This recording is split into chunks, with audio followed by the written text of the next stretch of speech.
The celestial spire stood above the red clouds of Seraph 9, glowing like a tower of light among the stars. Inside it, the Galactic Council gathered for an emergency meeting. From across the galaxy, hundreds of species had come. Scaled warlords, feathered diplomats, beings made of crystal and light. Each of them powerful, each of them afraid. The Council's speaker, Vorton of the Crystal Dominion, struck his staff on the floor. The sound spread like thunder, calling the chamber to silence. "Councilors," Vorton began, his voice echoing through the translators, "we have received a signal. It came from a forgotten system on the edge of the Orion Arm. Sector Sol." The room grew quiet. Every being in the chamber knew the name Sul, though none spoke of it. It was the system of Earth, a small blue world left alone by order of the Council itself. For centuries, its coordinates had been marked as restricted. No trade, no contact, no travel. The reasons for this old law were buried in sealed archives, lost to time and fear. Now that silence had been broken. Vorton turned toward the center of the chamber, where a golden hologram floated. It showed a data wave, slow, rhythmic, almost like a heartbeat. "This signal," he said, "was sent 2 days ago. It contains a word, no, a name that none of our systems can translate." He raised a glowing shard. "We will play it now." The lights dimmed. The hologram shimmered. A low sound filled the chamber, deep and ancient, like a voice speaking from the bones of the universe itself. It was not language. It was a vibration that sank into every living being. Some counselors clutched their heads. Others screamed as their translators malfunctioned. Machines sparked. Lights flickered. Even the walls of the spire seemed to hum with that strange sound. When it stopped, silence followed. A heavy living silence that felt alive. Vorton's crystal body flickered weakly. What was that? A reptilian general with dark armor rose from his seat. His voice trembled.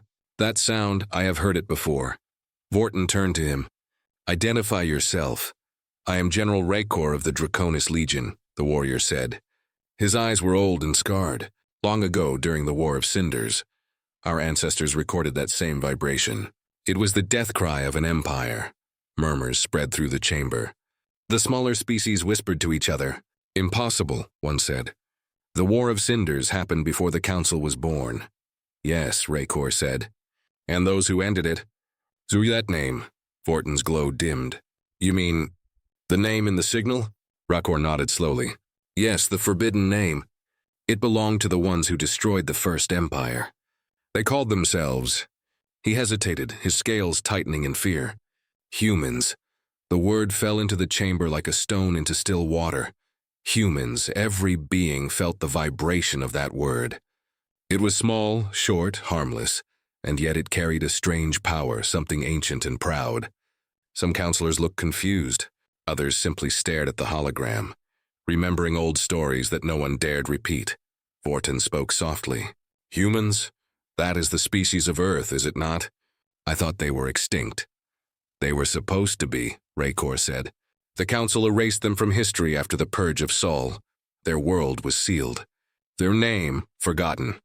But if this signal is real," said another voice from the shadows, "then they are not gone." All eyes turned toward the speaker. It was Archivist Siral, keeper of the forbidden records. His body was covered in thin metal tendrils that glowed faintly. "For thousands of years, I have guarded the sealed data of the old wars. If that signal is truly human in origin, then we are standing on the edge of something terrible." He raised a data tablet. "The last time this name appeared in the archives, entire star systems burned." Gasps filled the room. Vorton's voice trembled. "What did the archives say about them?" Cyril hesitated. "They were builders and destroyers both. They rose from a death world, where even nature fought to kill them. They spread like wildfire across the stars, creating wonders, and then turning them into weapons. The last record of them said only one thing: do not awaken the children of Earth." The chamber fell silent again. Somewhere in the distance, thunder rolled through the storm clouds outside the spire.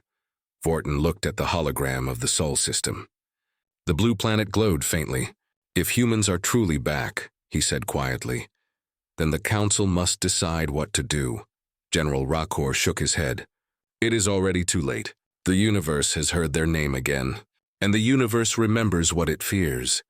A small, robotic delegate blinked its red sensors. But why would they send a message now? What do they want? No one answered. The hologram flickered again, this time on its own. The signal replayed itself, the deep voice echoing once more through the chamber. But this time, the translation field struggled, and words began to form. A whisper translated across 100 frequencies, clear and cold. We remember. The sound vanished. The lights returned, and for the first time in 1,000 years, the Galactic Council felt true fear. Vorton stood frozen. They know, he said softly. They know we tried to erase them. General Raycor looked at the glowing blue dot again. Then may the stars protect us, he said. Because the humans are coming back. Outside the celestial spire, lightning flashed across the clouds. And somewhere, far beyond the edge of the galaxy, a small planet turned slowly in the dark, silent, watching, and waiting. The great chamber of the celestial spire was silent. The words still echoed in the minds of every council member. We remember. Vorton, the crystal speaker, stood motionless. Even his bright body had dimmed. Around him, the delegates whispered nervously, their fear mixing with disbelief. Humans were erased, one of the insectoid envoys said. It is impossible. They cannot still exist. Archivist Saral raised his head slowly. Impossible? Or inconvenient to believe, he asked. History has a strange way of repeating itself. General Raycor turned toward him, his claws tapping against the marble floor. Then tell us, Archivist. Tell us what really happened. Why did we seal the Sol system? Why did we hide their name? Cyril hesitated. His metal tendrils moved slowly, as if searching through ancient memories. The files were sealed for a reason, he said quietly. The truth was too heavy even for the Council. Vorton's voice hardened. Unseal them now. The Council demands the truth, Saral nodded. He placed his hand over the tablet, and the air filled with a low hum. Holographic images appeared in the chamber. Old, grainy records, thousands of years old. The lights flickered as forgotten history returned to life. The first image showed Earth, blue, green, and bright. Humanity, Saral began, was born on a world that tried to kill them every day. Their storms, beasts, and even diseases made survival nearly impossible. Yet they adapted. They learned to fight everything, even nature itself. The hologram shifted. It now showed metal ships rising into space, cities glowing on distant moons, colonies on red planets. They were not the strongest or the smartest, Saral continued, but they were the most stubborn. When they failed, they tried again. When they were defeated, they evolved. Their gift was not power, it was will. Raycor watched silently. And this will turned into war, yes, Saral said. At first, their wars were with each other. Entire nations vanished. Continents burned. But from every war, they became stronger. Then one day, they looked to the stars.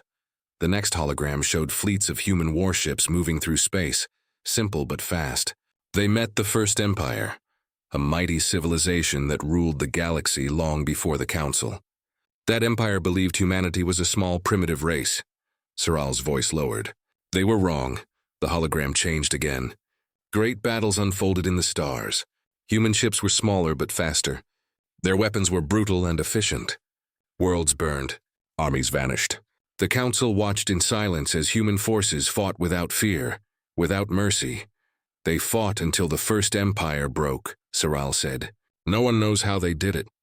Their science was young, their fleets were fewer, yet somehow they turned entire suns into weapons. When the war ended, only ashes remained. Vorton's voice was faint. And what became of them? The archivist looked down. They disappeared. Some say they destroyed themselves. Others believe they went silent on purpose. The council that came after, the one we serve, made a decision. To seal their world. To erase their name. To make sure their rage never returned. The holograms vanished.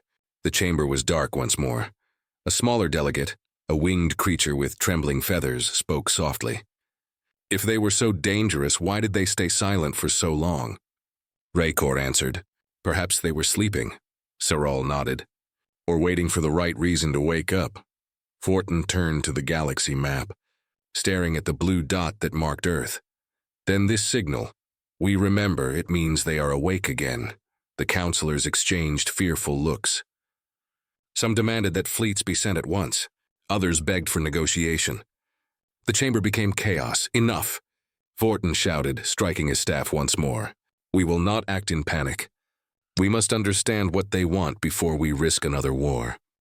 But even as he spoke, a voice came through the communication channels, crackling, broken, and deep. This is Admiral Corvin of the Outer Patrol, the voice said. We are stationed near the Sol border. We have detected movement. Ships, hundreds of them, rising from the human system. Gasps filled the chamber. Vorton leaned forward. What kind of ships? Old models, Corvin replied. But they are. Different, stronger, faster than anything we've seen. Their hulls read as unknown alloys, and so they are broadcasting something. What message? Vorton demanded. The Admiral hesitated. It's the same word as before. Repeated again and again. Static filled the room. Then came the sound. The same deep, ancient vibration. Remember Sol. Remember humanity. The line went dead. The chamber erupted into panic. Some counselors fled. Others shouted for war preparations. Even Vorton's crystal form began to crack under the pressure of fear. Siral stood still, watching the fading signal. The forgotten war is not forgotten anymore, he said softly. They remember who erased them. Outside, the storms of Seraph 9 grew louder. The spire shook as thunder echoed across the red skies. Somewhere far away, near the edge of known space, lights began to flicker. The first human fleet rising from the shadows of their home world. They did not announce peace. They did not ask for recognition. They came in silence, and silence, in the language of humans, was always the beginning of something terrible. Vorton looked out through the glass walls, whispering to himself, May the galaxy survive what it has woken. The storms of Seraph 9 still roared outside the celestial spire when the council reconvened. The air inside the chamber was tense, thick with fear and disbelief. Every race in the galaxy now knew that Earth, the silent, forgotten world, was no longer silent. Vorton stood before the council table, his crystal body glowing faintly in the dim light. Admiral Corvin's last message confirms it, he said. The humans are moving. Their ships have left orbit around Earth. They are sending a signal across the stars. A large holomap filled the chamber, showing the Milky Way in blue light. From the Sol system, faint red waves spread outward. Slow at first, then faster, crossing star lanes and communication routes. The waves carried a simple transmission, repeating endlessly. We remember. We return. Each word carried a low hum that made translators crackle. Some delegates covered their ears. Even machines began to overheat under the strange resonance. The signal wasn't just sound, it was power. Archivist Siral watched in silence. His metallic fingers trembled. It's not just a message, he said softly. It's a claim. They are marking territory. General Rakor's tail slammed against the ground. Then we must respond before it spreads further. We cannot let them rise again. Respond how? Vorton asked, turning toward him. You remember the history. You saw what they did to the First Empire. We cannot win another war like that. Rakor growled, his sharp teeth flashing under the chamber lights. If we do nothing, they will take the galaxy piece by piece. We should destroy them while they are still few. A smaller voice spoke from the back. It was Envoy Lyra from the Aquan Federation, a being of living water contained within a floating glass orb. Her voice rippled like calm waves. And what if we strike first and fail? You think they will show mercy? They remembered for a reason. The chamber fell quiet again. Outside, thunder cracked across the red clouds. Siral stepped forward. There's something else, he said. I have decoded a small portion of the human signal. It contains coordinates, not just for their system, but for ours. Vorton turned sharply. Ours? Siral nodded. Yes, every major council world is listed. It's like they already know where we are. How could they? Demanded Rakor. They've been gone for thousands of years. Siral's metallic eyes glowed faintly. Perhaps they never truly left. The words hit like a blade of ice. For the first time, even Vorton felt something inside him shake, a small, cold fear that no crystal could hide. Then, without warning, the holomap flickered. The Council's central AI systems began to spark. The room's lights dimmed. A soft human voice echoed through the speakers, calm and steady. We watched, we waited. You erased us. But we remember everything. The sound filled the chamber. It wasn't a threat, it was a statement of fact. The kind that didn't need to shout. Cut the transmission. Vorton shouted, but the systems ignored him. The voice continued. To those who sealed our world, we are coming home. And then the screens went black. A long silence followed. The only sound was the quiet hum of the storm outside. General Raycor slammed his fist on the table. That was a declaration of war. We must mobilize every fleet we have. Vorton's light pulsed weakly. And send them to die? You saw what happened the last time. If they've advanced even half as far as the signal suggests, our fleets would be dust before they reached Sol. Saral looked up. We don't even know how they're communicating.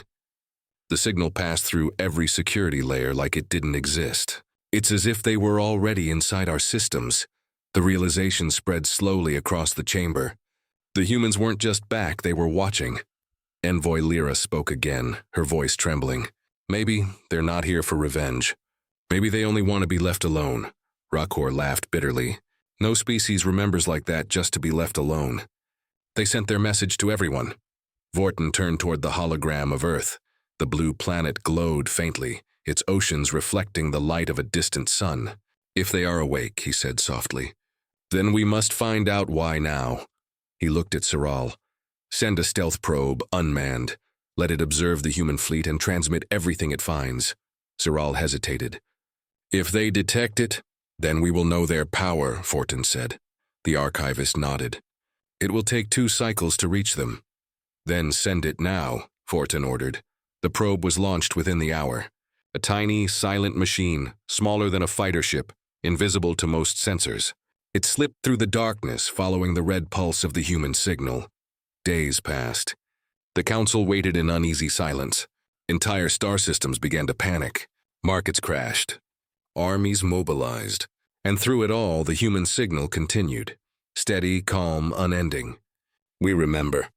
We return. Finally, the probe reached the edge of Sol. The data it sent back was faint but clear. There were ships, hundreds of them, rising from Earth's surface and orbiting the moon. But they were not like any ships the Council knew. Their designs were ancient yet refined. Some glowed with energy fields beyond known science.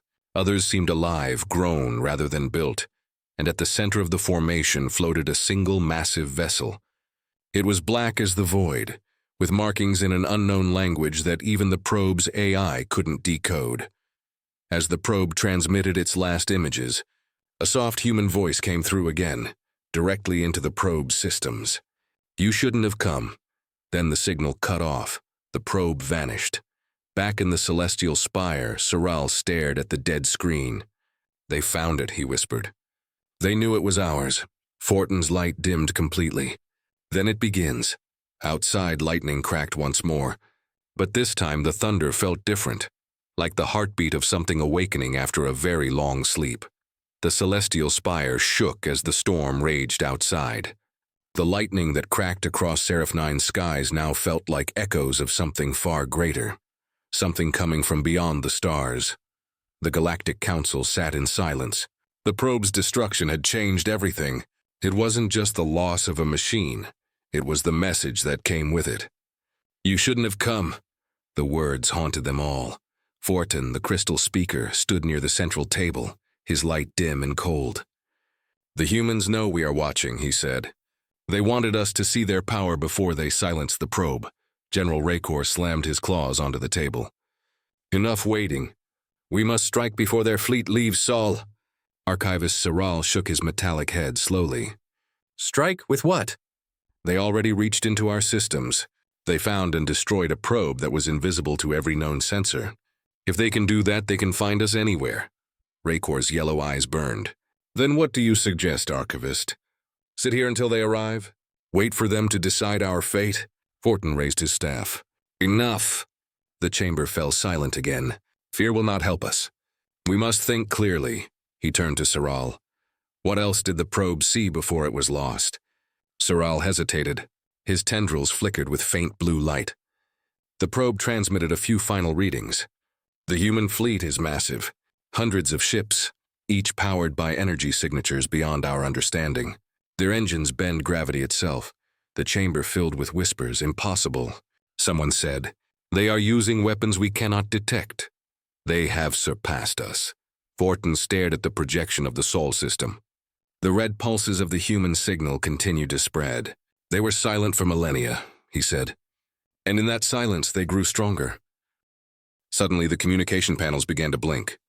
A new signal was arriving, broad spectrum, untraceable. Cyril quickly linked it to the main display. A dark screen appeared, filled with static. Then, slowly, an image formed.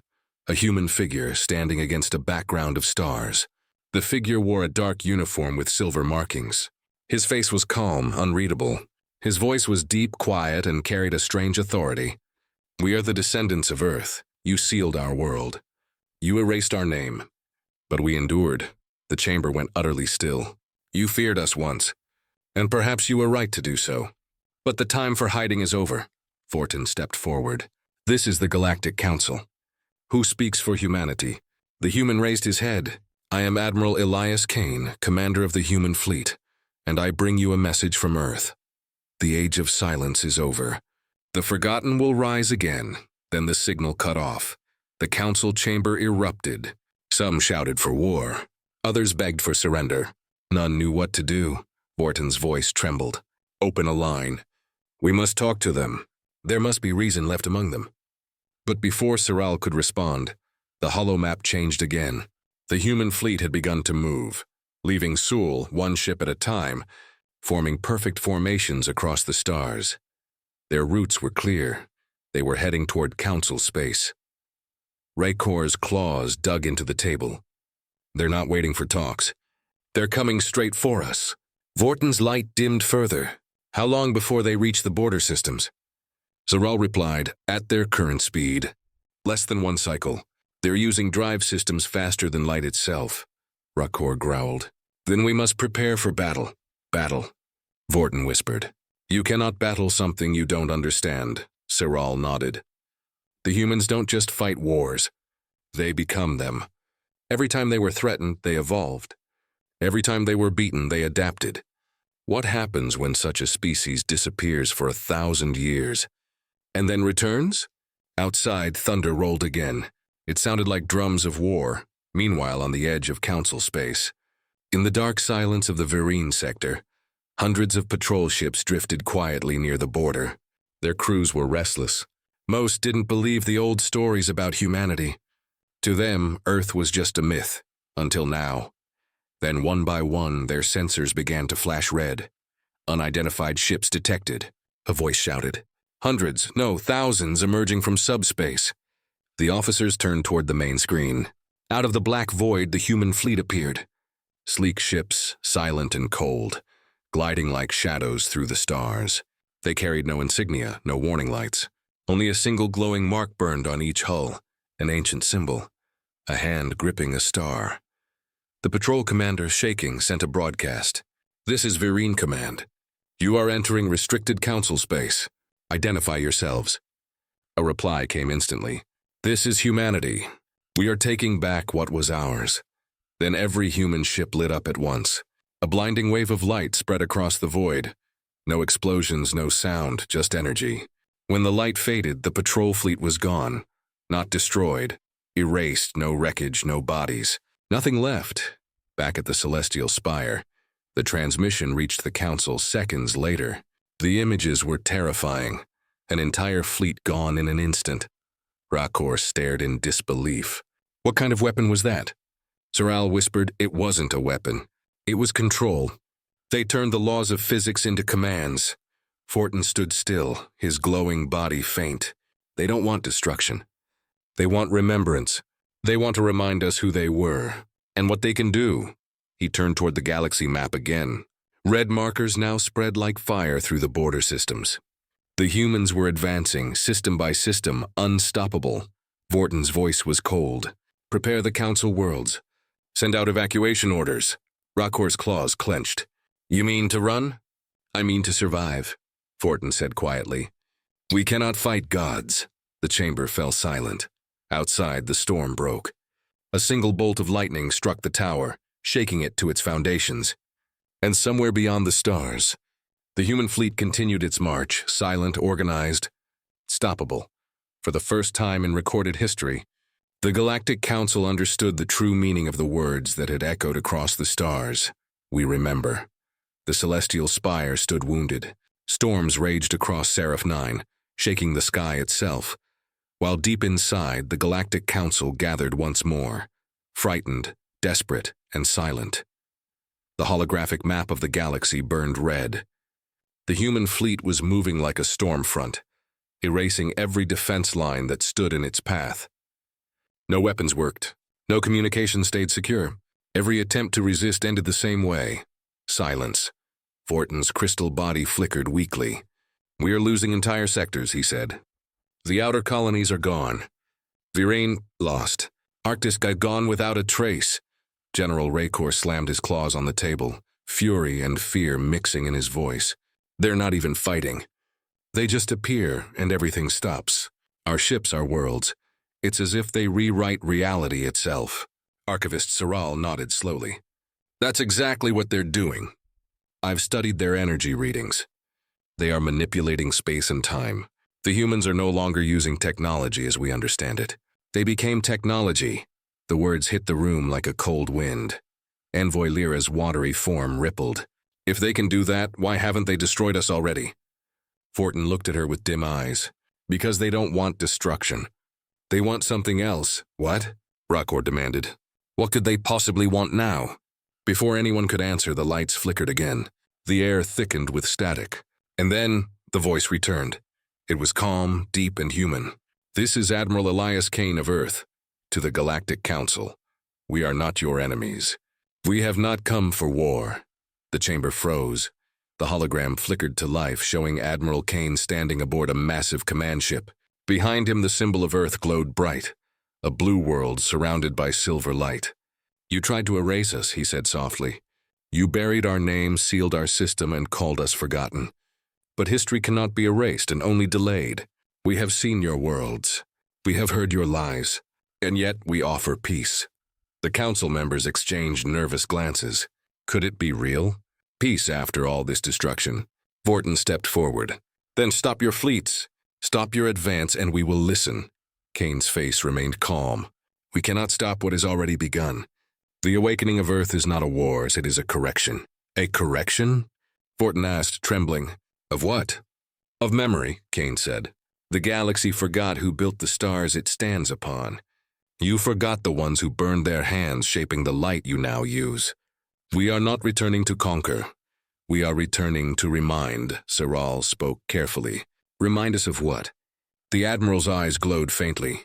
Not with anger, but with something older. "That humanity was never destroyed. We simply went home. While you built your councils and your empires, we learned. We saw beyond the stars. We reached places you cannot imagine." He paused, his voice steady. "And when we looked back, we saw what you had done to our world, sealed it, erased it, and called it dead. You feared us, and you were right. Because fear is the only emotion that ever made the galaxy grow," Raycor growled. "If this is peace, it does not sound like it." Kane's expression hardened. "Peace is not silence. It is balance. We bring balance to what was broken. We are restoring what the Council destroyed." The hologram shifted, showing ancient records. Images of humans fighting the First Empire, the Great War that shattered the stars. The Council watched in silence as the truth unfolded. Vorton whispered, "So it was true." "You ended them," Kane nodded. "Yes, because they forgot what it meant to be alive. They saw other species as tools, as slaves, as experiments. We ended them not out of hate, but to stop the rot of arrogance." Siral looked up. "And what are you doing now, Admiral Kane? Ending us?" For the first time, Kane's face softened. "No, you still have a chance. But your council must fall. Your order, your silence, has lasted too long." He leaned closer to the screen. "We offer every world a choice. Remember the name of Earth, or be forgotten." Then the signal ended. Silence filled the chamber again. The sound of thunder rolled through the spire's great hall. Vorton's light flickered weakly. "He's declaring the end of the council," he said quietly. Raycor snarled. "We can still fight. We can unite the fleets." "Unite them?" Siral said bitterly. "Unite them to what? To die together?" Envoy Lyra spoke softly. "Maybe it is better to remember than to resist." Vorten looked up at her, uncertain. You mean surrender? No, she said. Recognition. They are not coming for blood. They are coming for acknowledgement.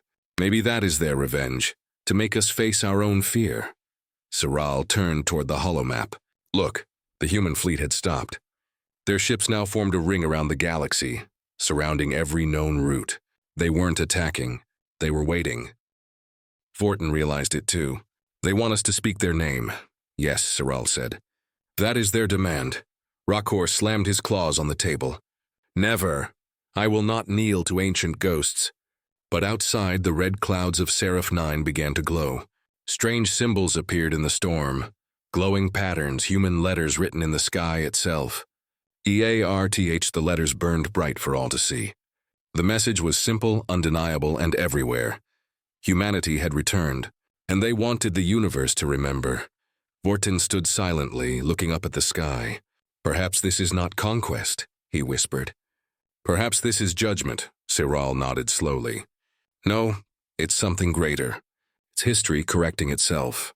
And as lightning flashed across Seraph 9, the holographic map showed the final movement of the human fleet, turning, aligning, all ships pointing toward one single location in the heart of the galaxy, the Galactic Council's homeworld. The sky above Seraph 9 had changed. Once golden and filled with the gentle glow of nebula storms, it now burned with a strange light, silver and blue, the colors of Earth's return. The Galactic Council gathered for what they all knew could be their final meeting. Vorten stood at the center of the chamber, his crystal body cracked with exhaustion. Around him sat the remaining council members, some trembling, others silent. The sound of distant thunder echoed through the spire. Reports?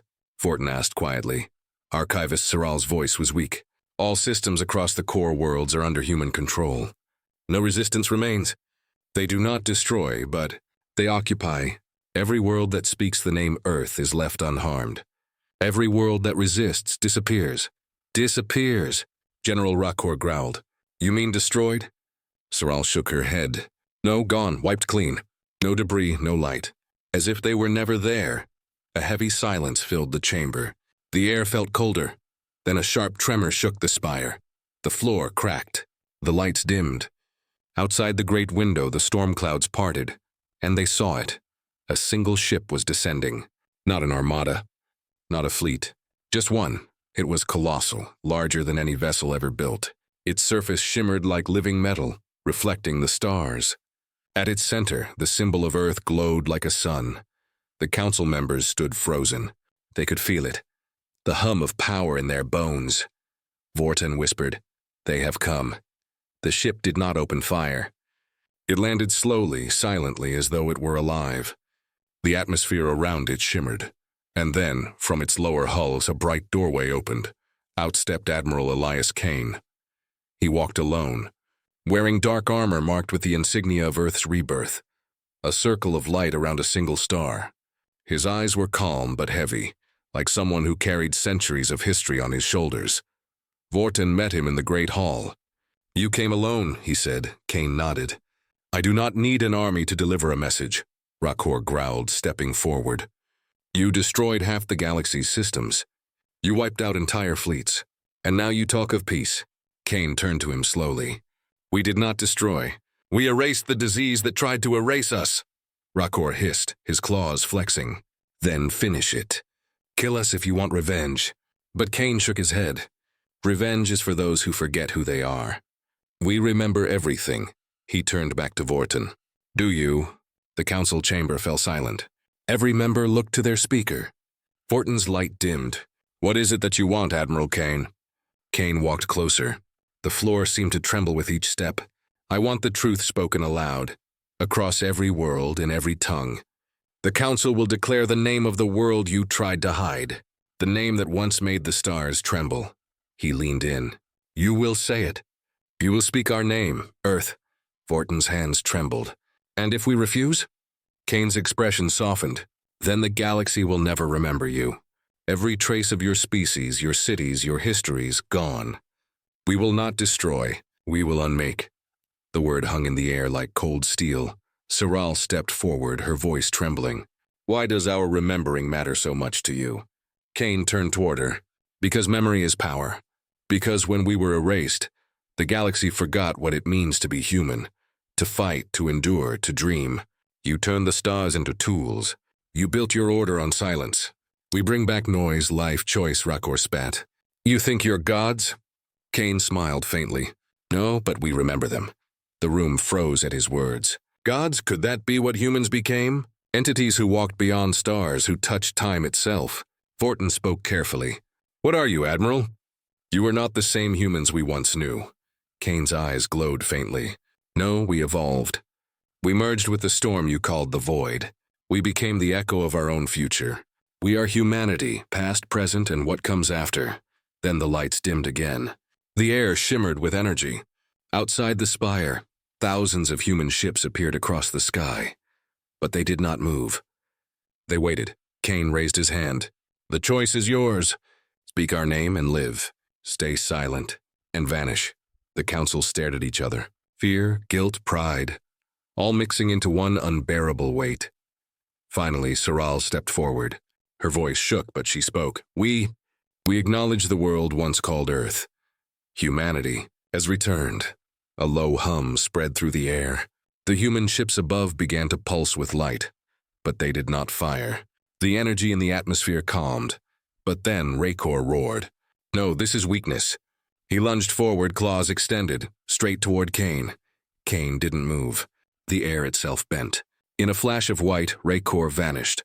No sound, no body, nothing. Vortin fell to his knees, horrified. You said you would not destroy. Kane looked down at him. I didn't. He simply ceased to exist as he wished. Saral gasped. You erased him from time. Kane's voice turned cold. We erase only those who refuse to remember. He stepped back, his gaze sweeping over the council. You still have time. The galaxy still has time. But understand this, the name of Earth will never be hidden again. He turned to leave. As he did, the chamber windows shattered outward, revealing the fleet above. Every ship aligned in formation, surrounding the planet like sentinels. Vortin shouted after him. And what happens now? Kane stopped at the doorway. Now the galaxy learns. The age of silence ends. The age of memory begins. Then he was gone. Outside, the great ship lifted slowly into the sky. Its engines hummed with light, but it left no trail, only a ripple through space. As the council watched from the broken windows, a new symbol appeared in the stars. A shining blue circle. The mark of Earth, and across every world the same signal echoed. Humanity has returned. The forgotten are remembered. The erased are restored. Vortin stared into the heavens, his voice a whisper. This is not the end. Cyril answered softly beside him. No, it's the beginning of something greater. And in that moment, the galaxy finally understood. Humanity had not come to conquer. They had come to remind the universe what it means to exist. The stars burned brighter that night. Across every world, every moon, and every outpost in the galaxy, the same signal pulsed through space. Soft, steady, and ancient. Earth has returned. The words echoed in every frequency, every language, every mind that could understand. For the first time in thousands of years, the universe spoke one name together. Humanity. In the high halls of the celestial spire, the Galactic Council watched the skies glow. Vortin stood beside the wide glass window, his crystal form cracked and faded but glowing faintly in the blue light. Archivist Saral stood next to him, her eyes reflecting the endless shimmer of human ships surrounding their planet like a new constellation. They didn't destroy us, she said softly. They could have, but they didn't, Vortin nodded. That is the difference. Power without rage, memory without hate. He looked down at his trembling hands. Perhaps that is what we lost. Outside, the human fleet began to move, not in war, but in harmony. Each ship released streams of light that crossed the void, linking worlds together in webs of silver energy. Every world touched by that light saw something incredible. Forgotten memories returning, old data recovered, lost languages restored, broken archives repairing themselves. It was as if humanity had awakened the galaxy's mind. On the desert world of Kareth, a miner looked up and saw the sky writing itself with glowing words.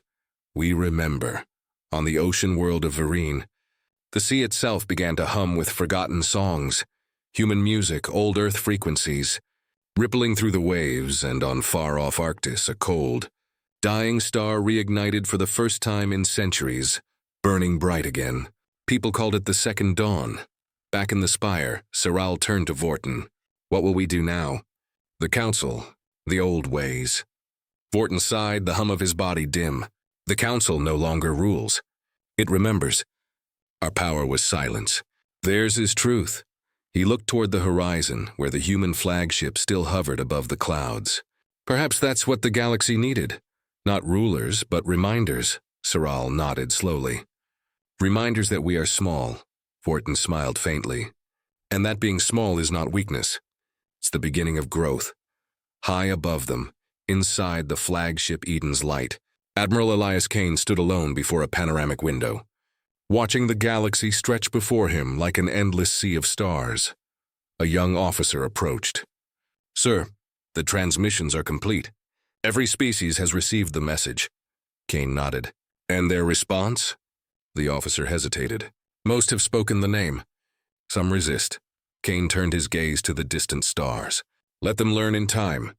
Memory always returns, even to those who deny it." He paused, his eyes softening. "Prepare the next phase." The officer looked confused. "The next phase, sir?" Kane smiled. "Rebuilding. Not war, not rule. Rebuilding what was lost. They will need guidance, whether they ask for it or not." The officer saluted quietly. "Yes, Admiral." When the officer left, Kane whispered to himself, "We left this galaxy once in fear, and we return not as gods, but as guardians." Far away on the old world of Earth, long abandoned and sealed, the surface began to stir. Dust-covered cities glowed faintly as ancient machines woke after millennia. The oceans shimmered with silver light, and forests grew in moments, green and full again. And deep within the heart of what was once the capital, under the ruins of old human history, a massive structure opened its eyes. The core of memory. The living heart of Earth. It spoke not in sound but in feeling, spreading warmth across every human ship, every colony, every mind connected to their great network. "You have remembered. The circle is complete." Humanity had not simply returned to the galaxy. They had reconnected to their origin, the very soul of their species. Meanwhile, the worlds that once feared Earth began to change. On countless alien planets, humans walked again, not as conquerors, but as teachers, scientists, explorers. They shared knowledge, healed dying worlds, and repaired what centuries of silence had broken. Children of every species grew up learning the same story, of a world once forgotten, of a name once erased, and of a people who came back not to destroy, but to remind the universe what life truly meant. They called it the Age of Memory. In the celestial spire, the council chamber was now open to the stars. Vorton and Siral stood at its edge, watching the human ships drift into the distance. "Do you think they'll ever leave again?" Siral asked. Vorton smiled faintly. "No, they are part of the galaxy again. But this time they will not vanish. Their name will be spoken forever." He paused, looking up as the fleet began to disappear into hyperspace, leaving trails of silver light behind. "Perhaps," he said quietly, "this is what gods look like when they choose mercy. Far beyond the galaxy's edge, where light itself begins to fade, humanity's fleet vanished into the unknown. But even there, in the silent darkness, their presence remained. Their final transmission echoed through time and space, heard by every living thing, every spark of life, every beating heart. We are humanity. We were forgotten, but we remember you all. Wherever light reaches, we will stand beside it. The age of silence is over. The age of memory has begun. And somewhere in the quiet void between galaxies, a single blue world turned slowly, glowing faintly against the dark. Earth. Alive. Remembered. Home again.